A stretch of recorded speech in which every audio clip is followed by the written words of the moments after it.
Ouvindo mais uma vez meu amigo senador Marcos Duval. Aliás, Duval, eu quero te parabenizar pela tua luta.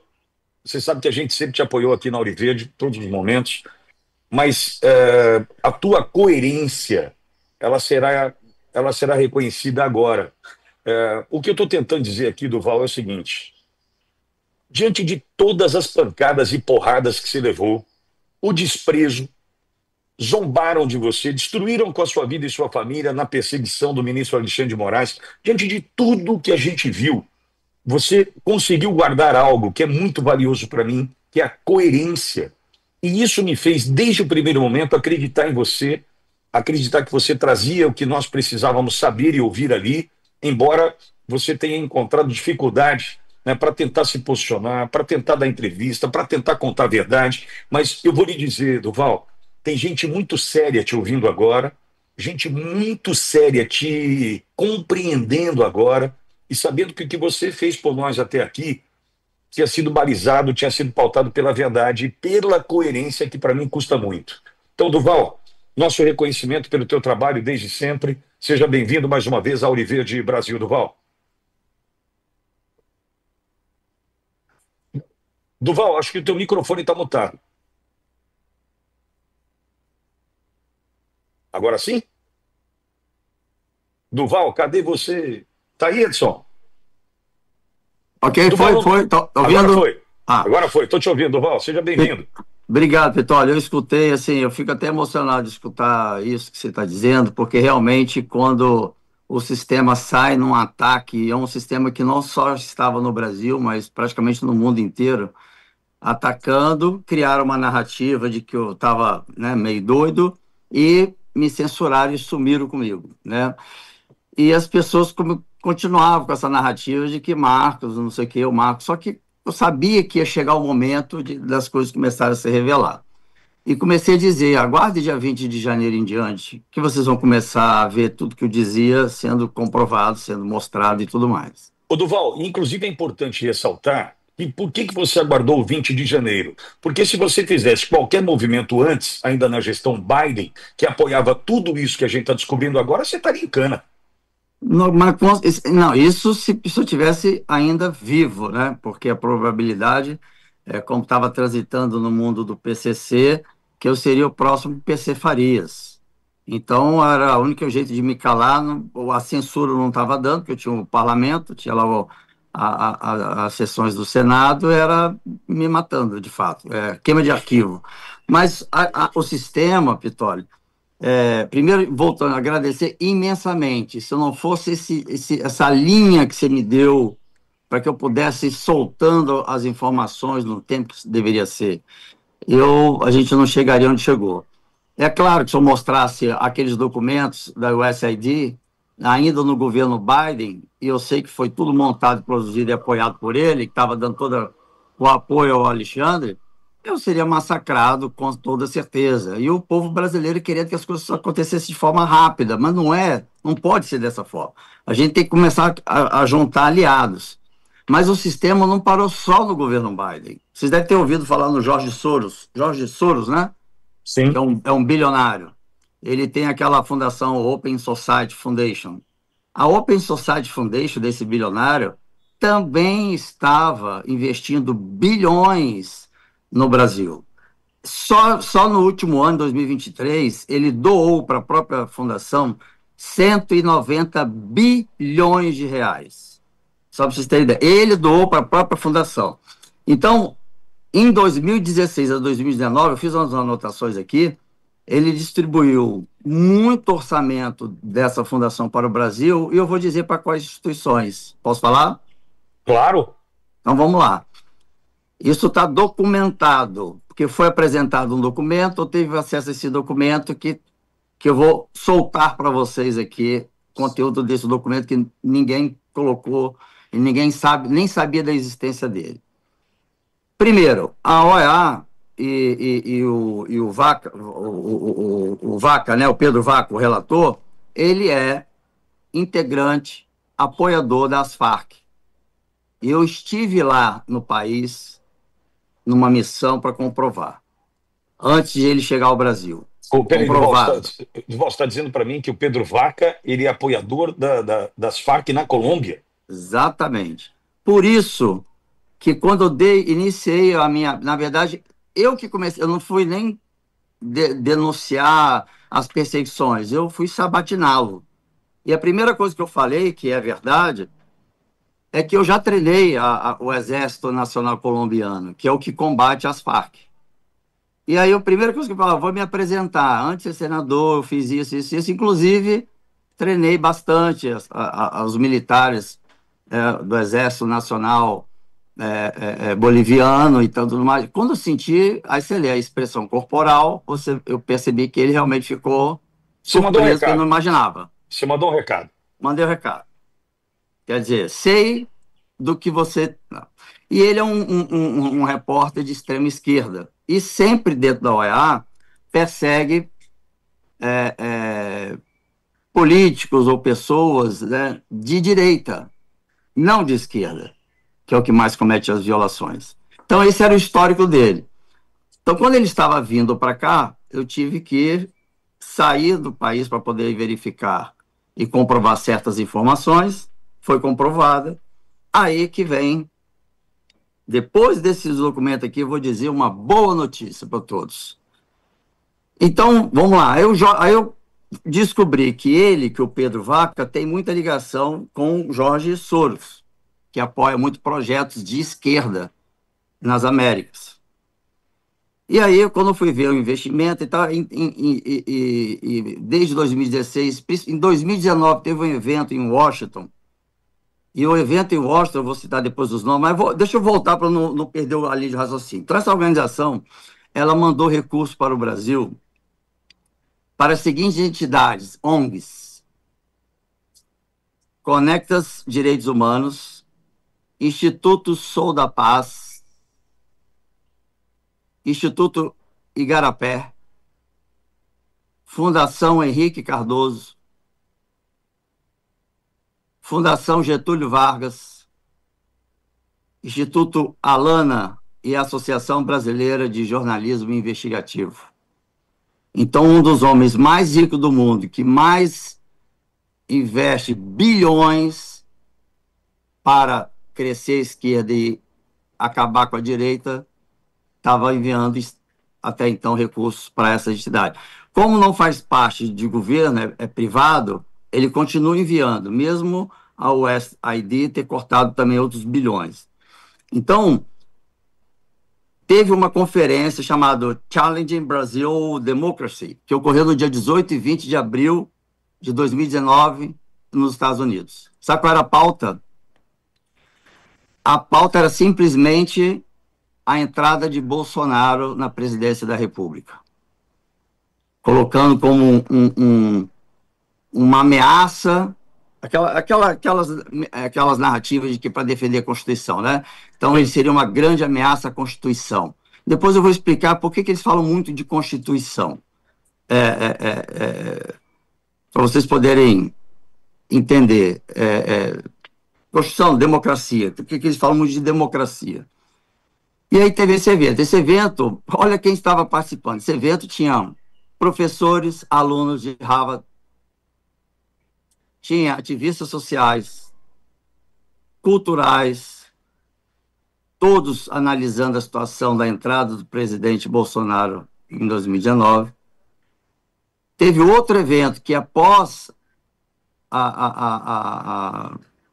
o cumprimento do tempo do Jair Bolsonaro como presidente, teve outro evento organizado pelo mesmo grupo, e nada mais, nada menos, estava participando lá Débora Diniz, Jean Willis, Márcia Tibut, um representante do Globo chamado, que eu anotei aqui, do jornal O Globo, ou seja,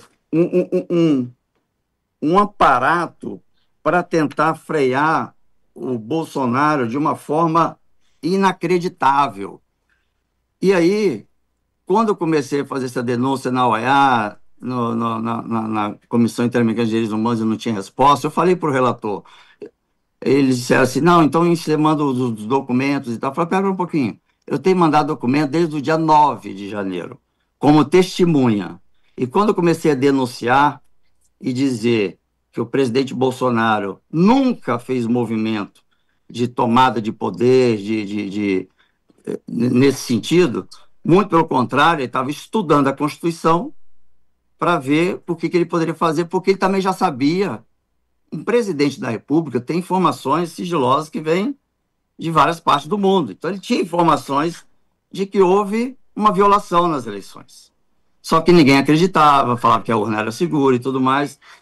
E aí, quando eu fui investigando o 8 de janeiro, eu cheguei até as manipulações das eleições, mas de outra forma, que foi com a Suprema Corte e as redes sociais. Mas o que é impressionante é que essa fundação também concedeu uma entrevista, tá? Na opensocietyfoundation.org, tem uma entrevista de um dos diretores falando do risco político mundial se o Bolsonaro fosse reeleito. Olha só a gravidade. Então, trabalhando isso, o SID e mais esse órgão, a Open Society, é um órgão particular. E aí começou o movimento político do STF desde 2019. E esse movimento político de 2019 começou a chamar a atenção de um determinado órgão que fez essa denúncia com esse documento que eu tive acesso, que eu estou botando parte dessas colocações aqui. No documento fala preocupações entre o STF e aproximação ao EA. Documento que menciona o ministro do STF, Gilmar Mendes, tem fortalecido sua relação com a OEA desde janeiro de 2023, quando colocou o seu próprio advogado pessoal para assumir a vice-presidência da OEA. Outro ponto, Comissão de Direitos Humanos e a OEA. Os documentos acusam essas entidades de protegerem grupos políticos aliados à esquerda e de serem seletivos às suas denúncias, priorizando ações contra governos de direita. Destaca a influência do relator, em especial, né, da liberdade de expressão, Pedro Vaca Villarreal, isso aí.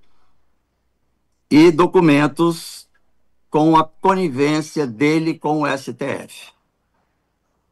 Então, aqui mostra outro ponto. A próprio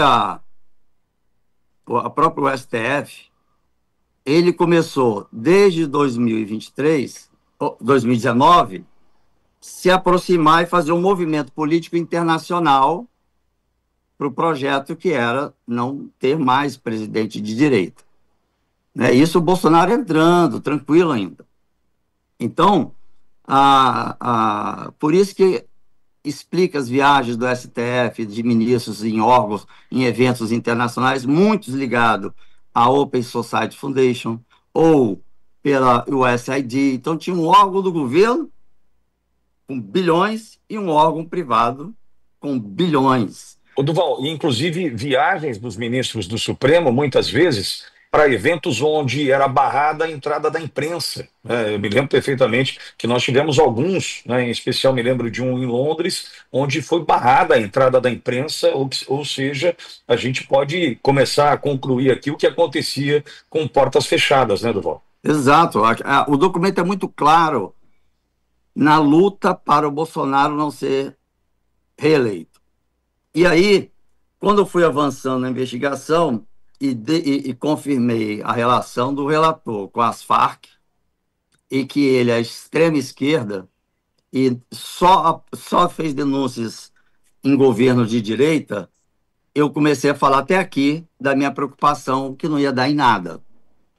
Mas quando eu fui nessa missão e realmente confirmei a relação dele, eu acionei determinadas pessoas do governo americano que, sem que ninguém soubesse, estava entre o grupo da comitiva que veio um link do governo Trump. Então, você está querendo me dizer, Duval, entendi. Aliás, veja se eu entendi corretamente.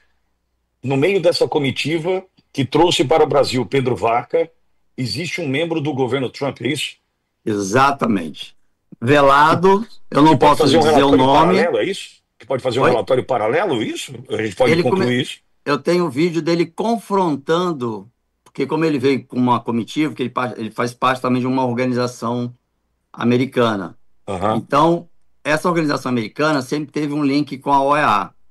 Só que nessa situação foi essa pessoa enviada e é um cara assim extremamente inteligente e com histórico de defender a liberdade de expressão, o fim da censura, a democracia. Então ele já tem um histórico sobre isso. Ele foi assim pinçado, era a pessoa certa para estar acompanhando. E aí tem vídeos de reuniões deles, entre eles, que ele começa a confrontar o relator totalmente. Primeiro, por que foi no STF primeiro? E porque o STF, uma informação aqui, sabe qual foi a alegação naquela reunião que eles tiveram lá com o relator no STF? Hum.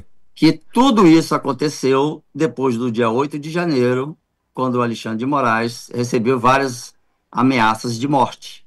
Então, todo o sistema do STF se mobilizou pós 8 de janeiro e começou, então, a fazer, tirar do ar e tal, com essa desculpa. Só que esse link, que eu tenho o vídeo, um dia pessoalmente eu te mostro, ele discutindo com o relator, ele falou o seguinte: vocês querem vender uma narrativa que está clara, isso ele falando no vídeo, que está claro que o STF, já desde 2019, censurando a revista, depois perseguindo a Terça Livre, depois não sei o quê. Aí foi falando vários acontecimentos anterior ao dia 8 de janeiro.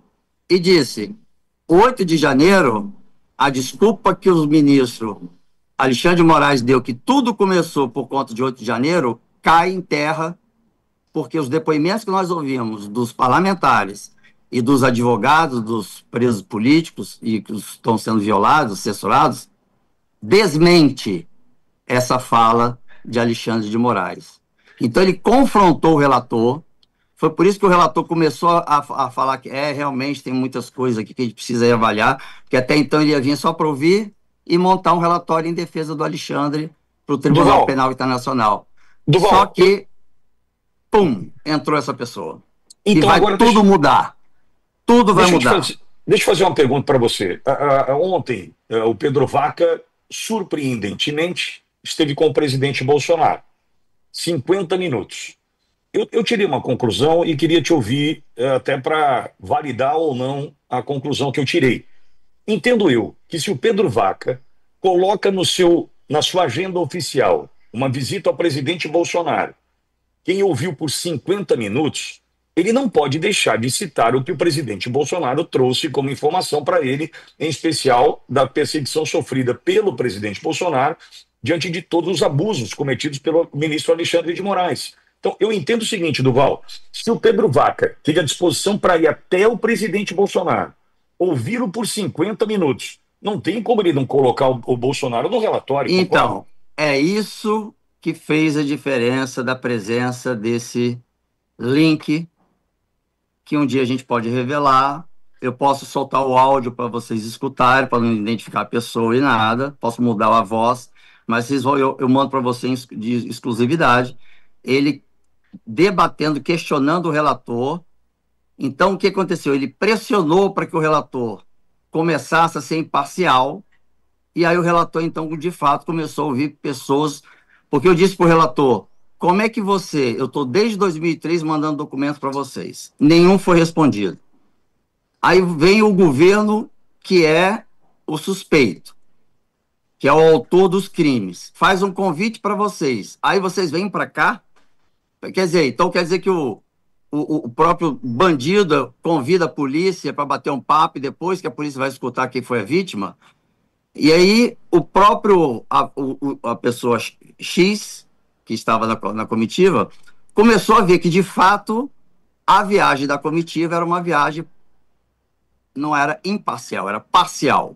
Era para blindar o STF, por conta dessa relação estreita do STF com a OEA, já vindo há muito tempo. Por isso que o STF viaja, dá palestra não sei para onde, construindo um núcleo político do STF, para ter apoio internacional de órgãos internacionais. E esses órgãos, todas essas ONGs, que sempre vão para o lado oposto, né, do que é o correto, o certo. Ela começou a ter, após a USAID enfraquecida, e depois a denúncia de George Soros investindo bilhões nessas instituições principais, essas que eu li, para continuar com a narrativa que Bolsonaro é genocida, que Bolsonaro é radical, que Bolsonaro é perseguidor, que ia dar golpe de Estado, que dia 8 foi um movimento encabeçado pelo Bolsonaro. Então, tudo isso, aí eu falei para algumas pessoas e falei numa live minha, aí estava falando da anistia. Aí eu falo aqui, Pitólio, para todo mundo, uma notícia muito boa. É impossível manter essa narrativa mentirosa. Concordo, Impossível. concordo, Eu estava concordo, Duval. temeroso deles irem embora com a narrativa de blindar Alexandre, mas quando eu fui comunicado que tinha ali no meio, aí eu falei, graças a Deus, e eu tive acesso à imagem. Ô, Eu Duval, posso... e quanto tempo esse relatório deve levar para sair? Uma semana, 10 dias, um mês? Não, Existe. vai durar um pouco, porque vai ter uma pressão política agora, inclusive a partir desse que estava junto. Quer dizer, ele vai ser o fiscalizador desse relatório. Ele, provavelmente, com pressão diplomática, vai assumir a relatoria. É provável, não é certo, é provável. E muitos que estão falando da anistia, eu digo para vocês que estão presos com tornozeleira, com penalidade de 17 anos, deixa eu falar uma notícia boa para vocês. O Bolsonaro é 99% de possibilidade dele ser eleito presidente da República em 2026. É o nosso dia D. Tudo vai ser revertido porque em quase 20 dias o governo americano já está acabando com essas ONGs que influenciavam a esquerda e massacravam a direita, criminalizavam a direita. Então elas estão acabando. Esses vermes, esses, né, estão sendo mortos. O que vai acontecer? O Bolsonaro vai voltar a ser elegível. Isso é fato. Com outro cenário a partir do ano que vem. Ele tornando elegível, é lógico que ele vai ser eleito. E é lógico que Bolsonaro vai repetir o que o Trump fez, dar anistia a todos os presos políticos. Então, eu até tenho falado para as famílias, calma, porque até 2026, Bolsonaro sentando na presidência, eu não tenho dúvida, pelo caráter dele, que eu só tive com ele uma vez, mas dá para ver, e a gente conhece o caráter da pessoa, ele vai dar anistia. Isso É é a luta, óbvio. é a luta dele hoje, inclusive, né, Duval? É a É uma luta dele. coisa que seria incoerente ele chegar e não dar anistia. Sim, Porque sim, ele sofre a perseguição do mesmo jeito que os outros estão sofrendo. E sem essa dúvida. sensação da expectativa da morte sobre ele, ele vai ser preso, ele vai ser preso, ele vai ser preso. Isso cria que a gente fala a expectativa da morte é pior do que a morte. Então isso causa um abalo emocional muito grande. E ele mesmo assim está mantendo assim. E são 4 anos mais 2, são 6 anos que o STF está perseguindo ele para achar uma agulha no palheiro e não acha nada. Exato, exato. Então isso já Duval, vai ser colocado. E essa radicalidade que muita gente acha que mas Bolsonaro é radical. Olha o Trump. É o mesmo do primeiro governo? É um outro Trump. É a por mesma coisa. necessidade, né, Duval? Por O necessidade. Bolsonaro não é mais aquele. Aquele precisou para aquele cenário que aqui fica meu agradecimento a ele, que ele ressuscitou todos da direita, que é a maioria no mundo inteiro, que estava sendo massacrado por questões, né, de toda essa estrutura política de órgãos internacionais bilionários querendo calar a direita por conta dessa liberdade, da questão de geração de emprego e não ficar dando dinheiro para poder manter, enfim. É muito mais profundo, mas o que eu quero dizer aqui, dizer para todo mundo que ainda tem aquela narrativa de Bolsonaro é isso, desfaz a imagem que vocês tinham de Bolsonaro. Ele vai entrar como outro presidente da República, ainda mais com mega ultra apoio do governo dos Estados Unidos. Então Perfeito. nós vamos ser colocados debaixo do braço do governo dos Estados Unidos para caminhar entre os países de primeiro mundo e nosso Brasil vai sair dessa miséria, que nós vamos entrar numa recessão grande, já estamos entrando. Então os Estados Unidos, eles estão agora, saiu da relação diplomática com o Brasil para uma relação pessoal, porque eles sofreram perseguição como nós aqui sofremos também. Então, Perfeito. ao saber desse membro que estava participando, e quando me mandaram o vídeo, veio de lá dos Estados Unidos o vídeo, dele aqui no Brasil, batendo boca com o relator, eu comemorei, foi ontem à noite, mas e muito. Por isso que eu pedi se podia falar com vocês hoje aqui. Porque a notícia Duval, é excelente, tenho excelente. Por isso certeza. que o STF ficou, no início, estava tranquilo, recebeu, bateu papo, mas as coisas foram transformando, e aí apareceu um que começou a confrontar o relator e fazia parte da comissão. Então, é uma excelente notícia e o STF começou a ver que o negócio realmente não vai ter jeito. A onda levantou. Duval, quero te agradecer mais uma vez pela confiança, pela oportunidade de te ouvir e pela boa notícia. Acho que era o que a gente precisava para fechar sexta-feira, saber que existe um membro, então, do governo, da equipe de Trump, dentre esses que estão no Brasil. Obrigado, viu, Duval? Bom final de Nada, um semana, grande força aí, viu, abraço. Duval? Eu te agradeço, agradeço muito e todo mundo mantém esperança que 2026 vai ser o dia D. Nós estamos num contra-ataque, não vamos parar, seguimos em frente. Mas dia D, nós temos que ter o Bolsonaro para fazer anistia, para fazer essa mudança, igual o Trump está fazendo, os dois são aliados, aí nós vamos ter um país de primeiro mundo. Só com Bolsonaro, não é com A ou B, não é que eu estou discriminando outros de direita, não. Mas se não ceifar a vida de Bolsonaro, ele vai ser o próximo presidente. Por isso que temos que protegê-lo, cuidar e parar com essas narrativas de que ele não está fazendo nada, não está confrontando o STF. Ele não está porque ele não tem mais a prerrogativa de Sim, imunidade sim, parlamentar, ele é um cidadão comum. Então, ele tem que pisar em ovos. É diferente da sim. gente que tem ainda uns certos direitos que ainda o Alexandre toma todos. Mas é isso, Pitoli, obrigado pela oportunidade, pelo canal, e essa oportunidade de mandar essa notícia boa para todo mundo, que então essa comissão veio para o Brasil com um objetivo e voltou com um saquinho entre as pernas e vão ter que refazer tudo. Boa, Duval. Bom final de semana, Duval. Igualmente, um abraço a todos.